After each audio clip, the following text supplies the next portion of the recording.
이 시간 선포될 하나님의 말씀은 구약성경 신명기 33장 3절 한 절 말씀 보시겠습니다. 신명기 33장 3절 한 절 말씀입니다. 신명기 33장 3절 말씀 같이 우리 합독하도록 하겠습니다. 시작.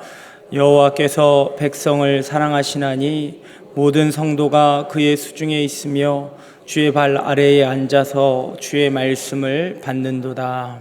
아멘. 주님 앞에 나오신 우리 여러분들께 그리스도의 한량없는 은혜와 평강이 날마다 넘치시기를 주님의 이름으로 축복합니다. 오늘 신명기 33장 1절 말씀에서는 이렇게 얘기합니다.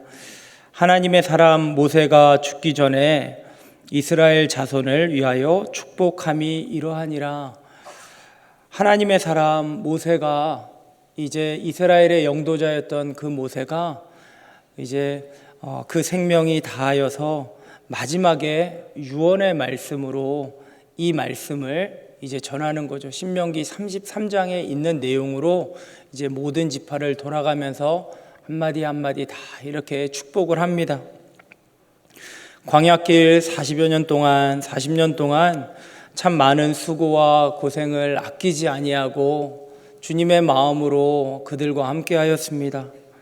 그랬을 때 그는 때로는 이스라엘 백성들로 말미암아 참으로 마음이 참 힘들고 어려웠었을 때도 있었을 터인데 그의 그 마지막 떠나는 저들에게 남기고자 하는 그 유언의 말씀은 그렇게 크게 막 나무라고 꾸짖으라는 말씀보다는 오히려 축복해주는 말씀이 참 많은 것을 우리가 볼 수가 있죠.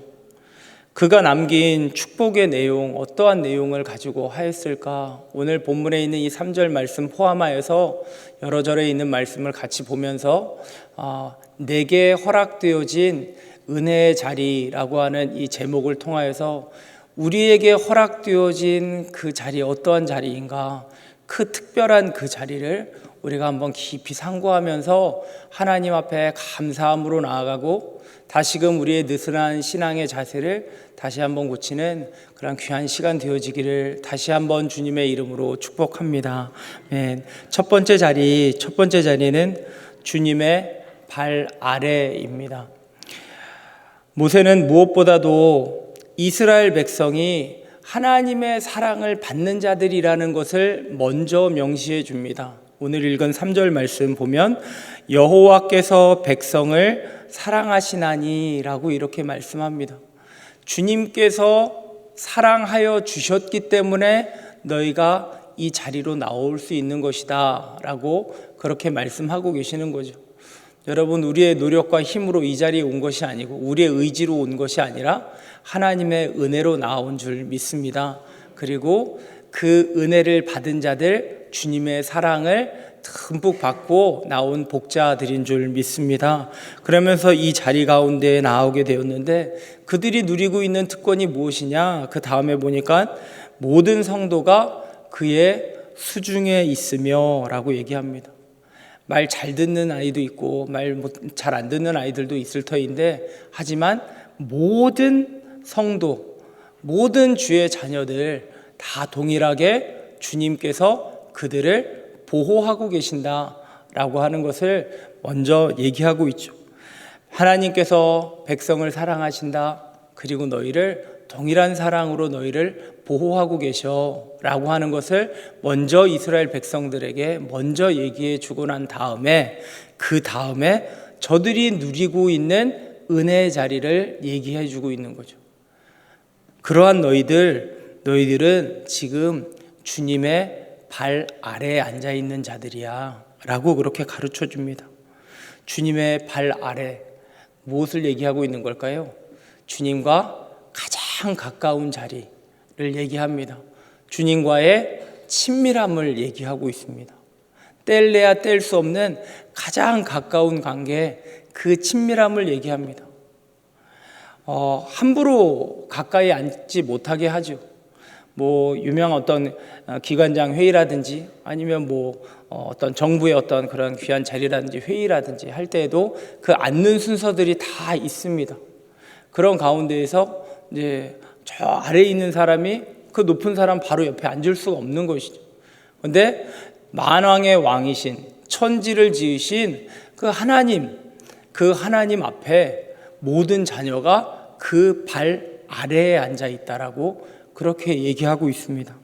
이 놀라운 특권이다라고 하는 것을 알 수가 있죠. 발 아래에 다소곳이 앉아 있는 이 모습, 주의 말씀을 가장 가까이서 확실하게 받는다라고 그 가까운 자리에 앉은 자가 누리는 그 특권을 또 얘기하고 있죠.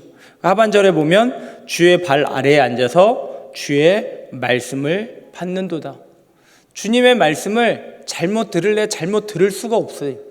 주님의 음성을 가장 가까운 데서 듣기 때문에 그 친밀한 음성, 그 청아한 음성을 들을 수 있도록 하나님께서 특권을 주셨다라고 하는 거죠. 사랑하는 성도 여러분, 주님의 발 아래에 앉아 있다. 주님과 가장 가까운 곳에 있다. 그리고 그로 인하여서 주님의 음성을 가장 잘 들을 수 있다. 무엇을 얘기하고 있습니까? 시편 1편 3절에서 얘기하는 바로 복 있는 자의 모습과 같이 시냇가에 심겨진 나무와 같처럼 계절을 따라서 열매를 가장 많이 맺고 잎사귀가 마르지 아니함 같고 그가 하는 모든 일이 다 형통하게 되어지는 것이 주님께서 우리를 주님 가장 가까운 곳에 앉아서 말씀을 받게 허락하여 주셨기 때문에 우리가 그렇게 복된 그런 삶을 살아낼 수 있다라고 하는 것을 이 말씀을 통하여서 우리가 알 수 있습니다. 사랑하는 성도 여러분, 우리는 주님과 가장 가까운 곳에 앉아 있는 자들인 줄 믿습니다. 이 장면을 보시면 여러분 신약에 어떠한 장면이 생각이 나십니까? 누가복음 10장 39절에 보게 되어지면 마르다와 마리아 중에 동생 마리아가 주의 발치에 앉아서 그의 말씀을 들을 그때에 예수님께서 그 마리아에게 칭찬하신 내용이 있죠. 너가 좋은 편을 택하였으니 빼앗기지 아니하리라 라는 그 칭찬의 말씀, 하나님께서 주시는 그 복과 은혜를 절대로 빼앗기지 아니하는 명당 자리라는 거 우리는 이것을 통하여서 알 수가 있습니다. 여러분, 이거는 다른 사람의 자리가 아니라 바로 여러분들의 자리인 줄 믿습니다. 여러분들 주님의 발치에 앉아 있기 때문에 내 눈에는 누구만 들어올까요? 주님만 보이는 거죠. 주님이 제일 가까이서 보입니다. 그리고 무엇보다도 그 주님의 음성이 가장 명료하게 뚜렷하게 정확하게 들리게 되어져 있습니다. 그렇기 때문에 그 특권의 자리를 앉아 있는 우리 모두는 예수님 비유하여 주신 그 4가지 밭에 뿌려진 그 씨의 비유 가운데 단연 우리는 좋은 밭일 수밖에 없고, 그리고 그로 말미암아서 우리는 100배, 60배, 30배 열매를 가득가득하게 맺는 존재인 줄 믿습니다. 사랑하는 성도 여러분, 주님은 우리를 가장 가까운 곳에 앉혀주셨다는 것을 잊지 마시고 언제 어디에서든지 주님의 이름을 먼저 부르시고 주님 앞에 호소하며 달려나갈 때 주님은 가장 가까운 곳에서 우리를 먼저 끌어안아 주시고 사랑하여 주시고 회복시켜 주실 줄 믿습니다. 두 번째 우리들에게 허락되어진 그 귀한 자리는 12절 말씀 하반절 한번 성경을 펼쳐주시고요. 우리 12절 하반절에 있는 말씀 보게 되면 이렇게 되어 있습니다. 베냐민에 대하여서는 일렀으되 여호와의 사랑을 입은 자는 그 곁에 안전히 살리로다. 여호와께서 그를 날이 마치도록 보호하시고 그를 자기 어깨 사이에 있게 하시리로다. 아멘. 우리에게 허락되어진 주님의 그 축복의 자리는 어디냐 하면 주님의 어깨 사이입니다. 여러분 어떠한 장면이 생각이 나십니까? 어깨 사이라고 하는 것, 주님께서 우리에게 어깨를 내어주셨다는 것은 우리가 바로 주님의 어깨 위에 무등 태워진 상황이다 라는 것을 말씀해 주시고 계세요. 왜 무등 태워주실까? 라고 할 때 그 베냐민 지파를 향한 축복의 말씀인데 이렇게 명시하죠. 또 여호와의 사랑을 입은 자라고 이렇게 얘기하고 있습니다. 앞에서 여호와의 사랑을 사랑하는 자라고 그렇게 여호와의 사랑을 먼저 말씀을 하신 다음에 그 다음에 이번에는 여호와의 사랑을 입은 자다라고 그렇게 표현하고 있습니다. 여호와의 사랑을 입는다라는 것은 입었다 벗었다 할 수 있는 어떤 그런 걸 얘기하고 있는 것이 아니라 입었다는 건 강권적인 주님의 그 사랑에 푹 잠겨 있다라고 하는 것을 얘기하고 있는 거예요. 계속적으로 우리에게 모자람 없이 다함 없이 계속 그 사랑을 부어주시고 계시는 그 상태를 얘기하고 있습니다. 그 사랑의 징표로 무엇을 얘기하느냐? 하나님의 무등 어깨 사이에 우리를 두고 계신다라는 것을 말씀합니다. 그런데 이 어깨 위에 얹어주신다라는 이 말씀은 크게 두 가지의 의미가 있는데요. 첫 번째 의미는 보호의 의미가 있습니다. 아까도 수중 안에 두신다라는 보호의 의미도 말씀하셨지만 여기서도 그렇게 말씀하시죠. 그를 날이 마치도록 보호하시고 라고 그렇게 얘기합니다. 그냥 계시다가 말 잘 들으면 보호해 주셨다가 말 안 들으면 보호 안 하는 게 아니라 지금 보시면 그가 날이 마치도록 보호해 주신다. 그러니까 그의 생명이 마무리되어지는 그날까지 보호해 주신다라는 것을 지금 모세가 경험자로서 이제 이 백성들에게 그것을 말해 주시고 계신다라고 하는 거죠. 무등을 태움으로 말미암아 그 부모가 험한 길을 갈 때 어린 자녀를 보호해 주려고 무등을 태워서 그 물길을 건너갈 때 라든지 아니면 험한 어떠한 자갈밭이나 험한 길을 갈 때 그 아이가 다치지 않도록 무등 태워서 가는 그러한 그림처럼 하나님께서는 언제나 우리를 그렇게 보호해 주시고 계신다는 것, 주님께서 이렇게 무등 태워서 나를 보호해 주시고 계신다라고 하는 사실이죠. 두 번째 의미가 있습니다. 두 번째 의미는 바로 자랑의 의미이죠. 우리 아이가 얼마나 사랑스러운지 보세요라고 하면서 이 자녀를 자기의 무등 태워서 이렇게 자랑하면서 다니시는 거예요. 이 말씀을 볼 때 저는 생각난 게 스바냐서 3장 17절에 있는 그 하반절에 있는 말씀에 이렇게 있습니다. 그가 너로 말미암아 기쁨을 이기지 못하시며 어찌 할 줄을 모르는 거예요. 너무 기뻐서 어떻게 표현해야 할 줄 모르시는 것처럼 기쁨을 감출 수 없을 만큼 하나님께서 나를 사랑하신다는 것을 무등 태워주시는 그 하나님의 모습을 통하여 우리는 충분히 연상할 수 있다라고 하는 거죠. 사랑하는 우리 성도 여러분, 우리는 그만큼 주님의 무등을 탐으로 말미암아서 우리는 그만큼 시선이 높아질 수밖에 없는 거죠. 그 높아진 그 시선으로서 하나님의 시선으로 우리는 이 세상을 바라보면서 이 험한 세상 가운데에서 나를 보호해 주시는 하나님을 느끼시고 또 이 세상을 향한 하나님의 마음으로서 또 하나님께서 나를 자랑하여 주시듯이 나를 사랑하여 주시듯이 나도 그 마음으로 세상을 보듬으면서 나아가는 우리 귀한 성도 여러분들 한 분 한 분 되어지시길 주님의 이름으로 축복합니다.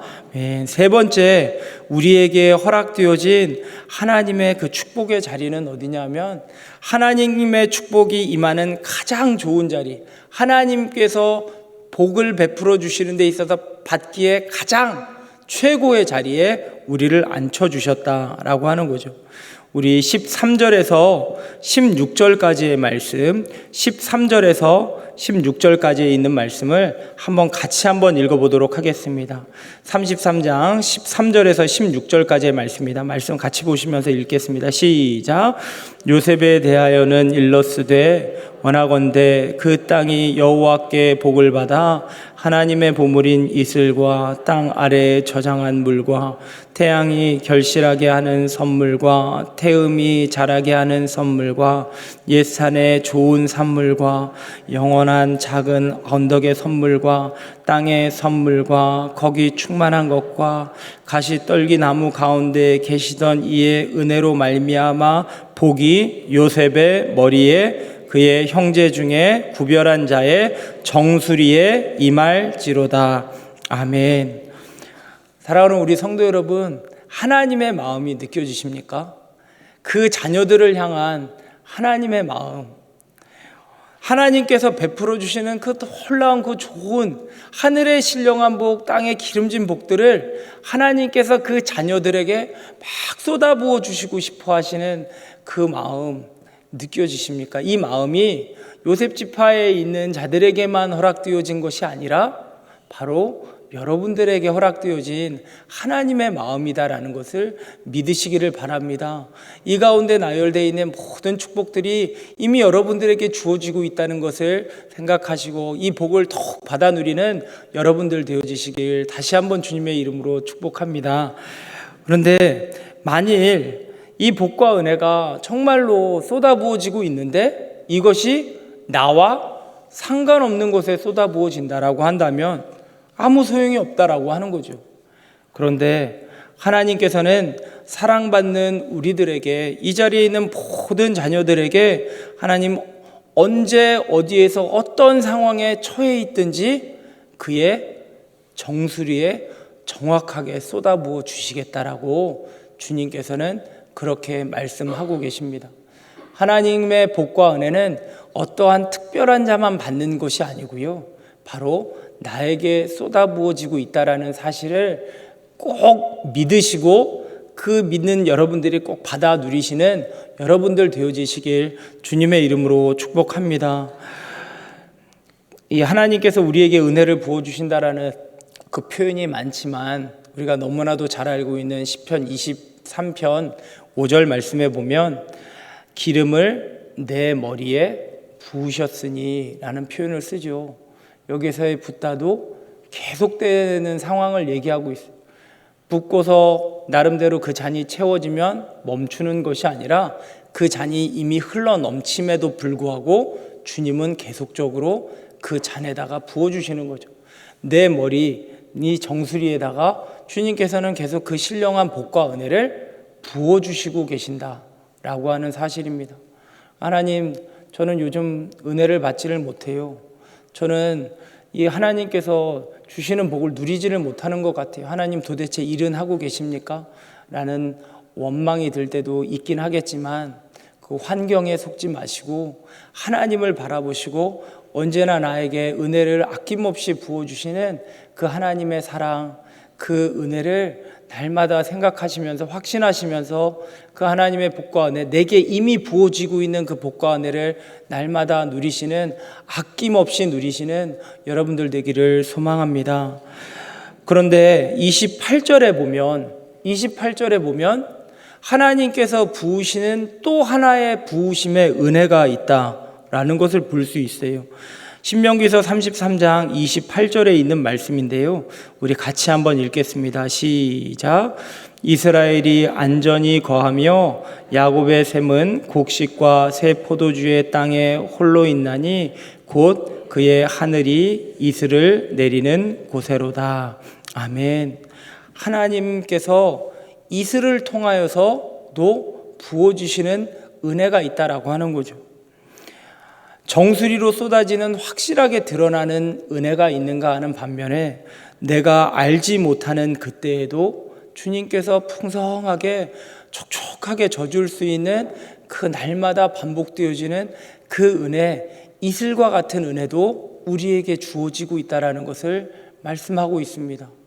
폭포수와 같이 소낙비와 같이 부어지는 은혜도 있고요, 이슬처럼 내가 알지 못할 때 내가 잠들어 있는 그 상황 속에서도 하나님의 은혜는 계속적으로 내 영혼에, 내 육신에, 내 삶 가운데, 우리의 모든 지경에 지금도 베풀어지고 있다라는 사실, 나는 은혜 받은 자이고 은혜를 받고 있고 또한 앞으로도 그 은혜를 누릴 자라는 것을 생각하면서 항상 하나님 앞에 사랑받은 자로서 늘 감사하며 살아가는 여러분들 되어주시길 주님의 이름으로 다시 한번 축복합니다. 아멘. 그러면서 우리가 여기에서 한 가지 좀 주의해야 될 것이 하나가 또 있겠죠. 무엇이겠습니까? 하나님은 복과 은혜를 넘치도록 우리에게 부어주시죠. 우리 앞에서 봤을 때 우리가 13절에서부터 봤지만 반복되어지는 단어 가운데 하나가 선물이라는 단어가 계속 반복이 되어져요. 그러니까 우리가 은혜, 복 이거를 하나의 선물로 생각을 하는 경우가 많이 있어요. 그러니까 선물을 받았다라고 한다, 이 표현을 쓴다라고 한다면 여러분 우리가 자칫하면 무엇에 집중하게 됩니까? 내가 받고 있고 내가 누리고 있는 복과 은혜에 집중할 경우가 참 많이 있다라고 하는 거죠. 그런데 중요한 건 뭐가 더 중요하겠습니까? 선물이 중요합니까? 아니면 그 선물을 놀랍도록 부어주시는 하나님이 더 중요합니까? 하나님이 중요한 거죠. 지금 모세는 그걸 우리들에게 강조하고 있습니다. 마지막 부분에서 이 부분을 한 번 더 다루도록 하겠습니다. 마지막으로 네 번째, 우리에게 허락되어진 은혜 자리는 27절 말씀에 있습니다. 우리 27절 말씀 같이 읽겠습니다. 시작. 영원하신 하나님이 내 처소가 되시니 그의 영원하신 팔이 내 아래에 있도다. 그가 내 앞에서 대적을 쫓으시며 멸하라 하시도다. 아멘. 여러분 그림으로 한번 생각해 보세요. 여러분들을 도우시는 그의 영원하신 팔, 하나님의 그 친절하신 팔이 어디에 있다라고 얘기합니까? 우리 아래에 있다라고 얘기하고 있어요. 그러면 지금 하나님께서 어떻게 하고 계시는 거죠? 우리 아래에 있다. 주님께서 주님의 팔이 우리 안에 있다, 우리 아래에 있다라고 얘기하는 것은 그분이 나를 들고 계시는 걸 얘기하고 있고 안아주고 계신다라는 것을 말해주고 있는 거예요. 우리는 주님 안에 거하고 있죠. 그런데 실제적인 것은 주님이 나를 안아주고 계신다라는 거. 우리는 주님의 그래서 그 품에 안겨 있다라고 하는 거죠. 내가 주님을 아는 게 아니라 주님이 나를 안아주시고 또 안아주시고 계신다라는 것. 믿으시기를 바랍니다. 그런데 이 안겨 있는 자들이 누리는 축복이 하나가 있는데 그게 뭐냐 하면 그 뒤에 보면 그가 내 앞에서 대적을 쫓으시며 멸하라 하시도다. 이 말씀이 이해가 되세요? 지금 싸우시는 건 누가 싸우고 있는 겁니까? 하나님이 싸우고 계세요. 그런데 말은 누가 하라고 그러는 거죠? 지금 멸하라고 명령하고 있는 거는 하나님께서, 그 안겨있는 그 자녀에게 그걸 의탁하고 있는 거예요. 이게 우리들의 어떤 신앙의 모습 아닌가라는 생각이 되어집니다. 우리가 하는 거는 그저 하나님 시키는 대로 하는 것 뿐인데, 그리고 하나님께서 다 책임져 주시고 하나님께서 일하시고 하나님께서 열매 맺어 주시고 하나님 그렇게 다 역사해 주시는데 결국 천국에 올라가 가지고 또 인정받는 거는 누가 인정받고 누가 칭찬받습니까? 내가 칭찬받고 내가 인정받아요. 하나님께서 우리들에게 순종하는 자에게 주시는 그 축복을 우리들에게 말씀해 주시고 계시지만 결국은 다 죄악이고 더 연약한 우리임에도 불구하고 하나님 우리가 잘 되게 하시기 위해서 하나님께서 말씀해 주시고 보호해 주시고 지켜주시고 안아주시고 다 하고 입으로는 야 멸하라 이렇게 얘기해 하면은 하나님께서 다 싸워서 다 이기게 해주시고 그리고 칭찬은 또 우리로 하여금 얻게 해주시고 이게 하나님의 어떤 그런 놀라운 방법이다라고 하는 것을 다시 한번 우리들에게 얘기해 주고 계십니다.